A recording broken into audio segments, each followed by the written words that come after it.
And welcome back. Good morning. This is Mike Watson filling in for John Fredericks on the John Fredericks Radio Show. Next guest is a friend of mine, Rich Anderson. He's a retired U.S. Air Force colonel, former delegate, 51st District. I met Rich in 2011. We started our first session, or my first session, 2012.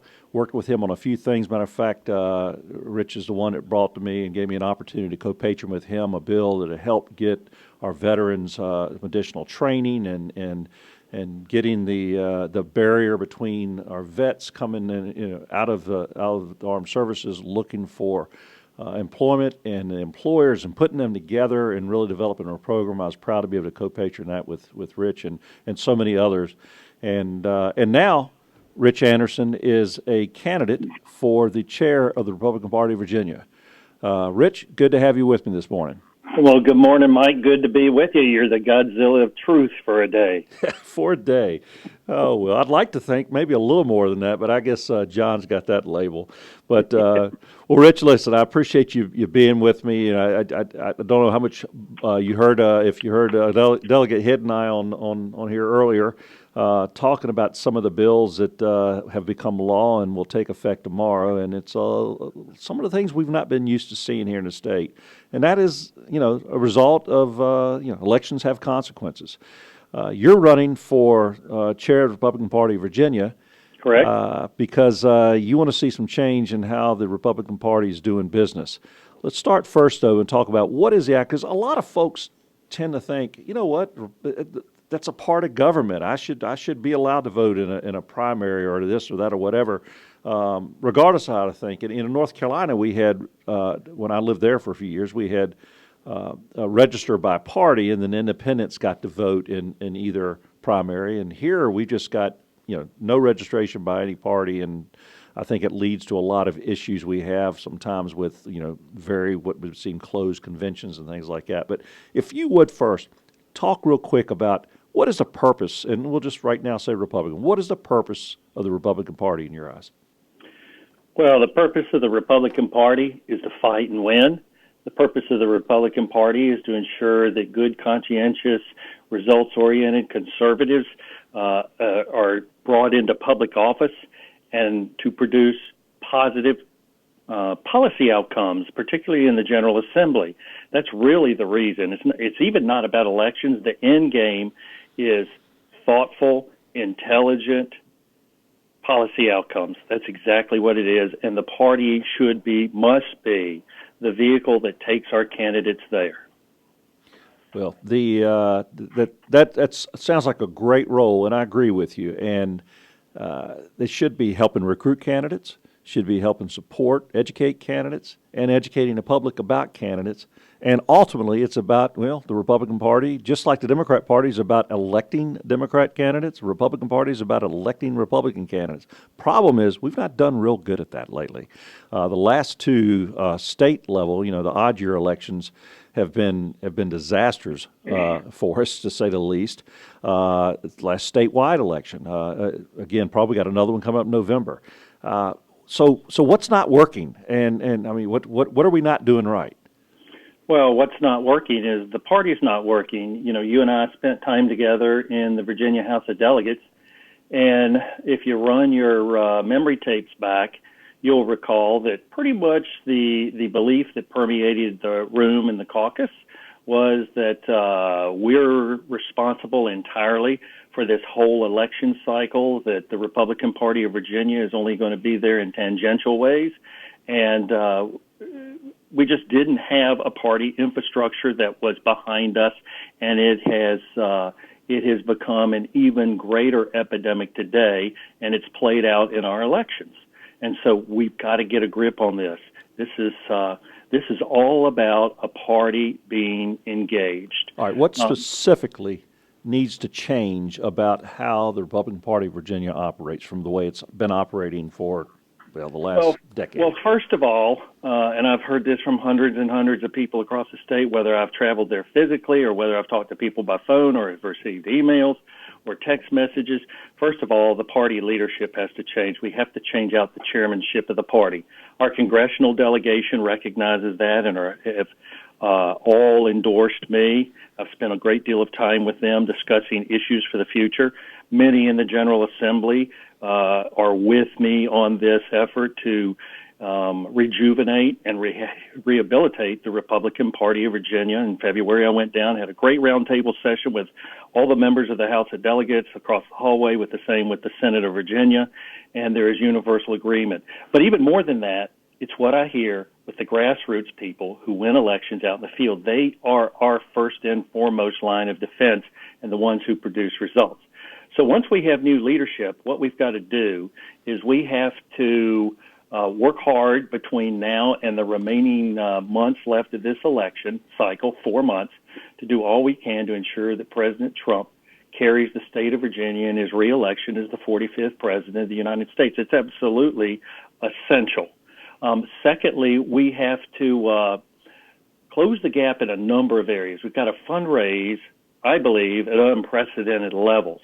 If you look at the financials for both our party and the other party, and let's talk about the state account that we maintain. It's public knowledge. The Republican Party of Virginia raised $29,000 in the first 3 months of this year, while the other party raised $545,000. That's a gap of $516,000. And then they spent $430,000 on party building efforts. We spent $31,000. That gap is somewhere over $400,000. And then cash on hand, fasten your seatbelt. The Democratic Party of Virginia, $309,000 COH, and the Republican Party of Virginia, $1,500. Wow. All right, no question. And the two things you mentioned so far, and I want to get really specific on this because. All right, let's do it. Yeah, because so we do everything we can to assure that President Trump wins the next election. But I want to jump to the next one, though, when you talk about fundraising, because there's no question. I mean, anybody can tell you we've got to raise more funds, especially they see those numbers and they're appalling. But how, if Rich Anderson gets elected as the chair, how are we going to raise more funds? Well, how we're going to raise more funds is we're going to get up off our duff, pick up a telephone, start dialing.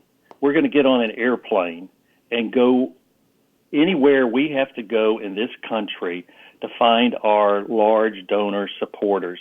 If Mr. McAuliffe is willing to go to the other side of the country or wherever he went and wrestle an alligator, I'll go wrestle too. But there has been insufficient fundraising in our party for this. What I want to do is direct a deep audit of our RPV financials because they are wrapped in mystery. There was a State Central Committee meeting this past weekend. A dozen members of State Central spoke to me in the last several days about the shrouded nature of receiving financial information. I want more stringent safeguards for fiscal and other assets at RPV. I want to report regularly on financial matters to the grassroots because I want to restore trust in our party, and I want to be accountable and transparent. I want to build, as I said before, these large donor networks at the national level. And what I have done, I've been conferring with a number of people, our congressional delegation, others in the General Assembly, people I trust in Virginia, and I will immediately form what I'm going to call the Republican Party of Virginia Chairman's Business Roundtable. And that will be spending a significant amount of time re-earning the trust of our large dollar donors. We have lost that, particularly in the last 2 years. We've got to rectify that. We get a lot of donations for specific purposes in RPV that come into RPV from the grassroots, and there's concern. I hear it all the time about where does that money go, and what I want to do is earmark those donations that come into RPV for the uses that are intended by the donors. And so that's just the surface, but the bottom line, the chairman has got to engage, and I will do that full time. We cannot have a distracted, disinterested, and detached chairman. All right. Well, we're going to go take a quick break. When we come back, I want to ask you specifically, and again, we're asking specifics here, what will the RPV do under a Rich Anderson chairmanship? What will it do to help to recruit, train, support candidates. Because like you said, when we were there, it was essentially, hey, great, they got a good deal on being a mail house or getting your mailers out. This is Mike Watson filling in for John Fredericks, who is on vacation this week. And I've got on the line former Delegate Rich Anderson, candidate for chairman of Republican Party of Virginia. We're talking about we got to change something. Whatever we're doing isn't working, whether it's we're not getting messages to the voters, we're not getting the right candidates, all of the above, whatever the issue is, we've got to address. If we want to stop some of this crazy legislation that's been going through and more that's yet to come. Rich Anderson is with us. Rich, welcome back. And I want to go right into what is it that the Republican Party of Virginia, under a Rich Anderson chairmanship, if you were to win this, will do that will help to address this candidate issue as far as recruiting candidates and helping to support them and train them or whatever parts of those you think is a role of the RPV? Well, that's a very good question, and it's crucial to success of this party, Mike. It is absolutely crucial. We do, like business, the military, any other institution, that is actively recruit candidates for our office in order to grow our ranks and to create an effective bench of candidates who can maneuver on the political battlefield and ultimately cross the line in November. Today we have no significant training programs. In fact, we have no training programs that are conducted by the Republican Party of Virginia. To this date, I'll tell you where the hunger lies for this. Already, I'm not even the chairman, and fully 6 individuals have contacted me to ask for my advice on how to prepare for races in 2021 for the Virginia House of Delegates.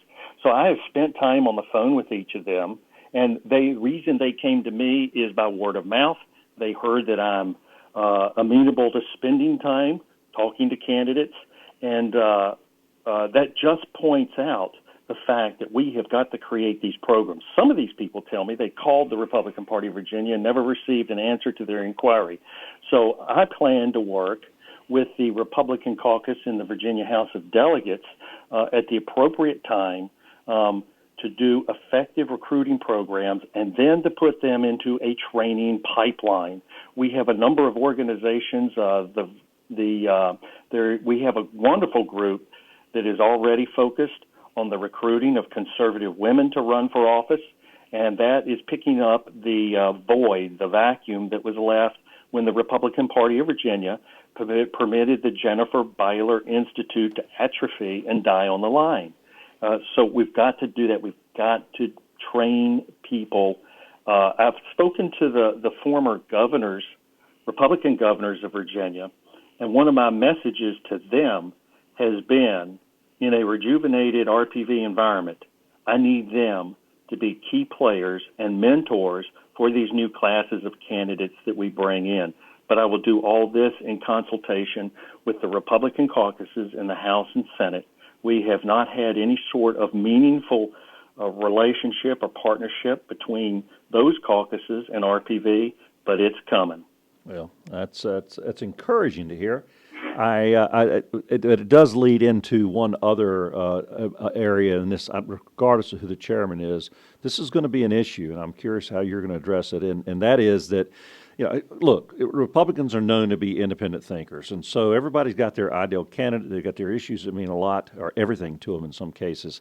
And sometimes, if you're bad on this one issue, it doesn't matter where else you stand. The problem is, and I'm a full believer in, go out there and fight like Hades to get your candidate to become the nominee. That's great.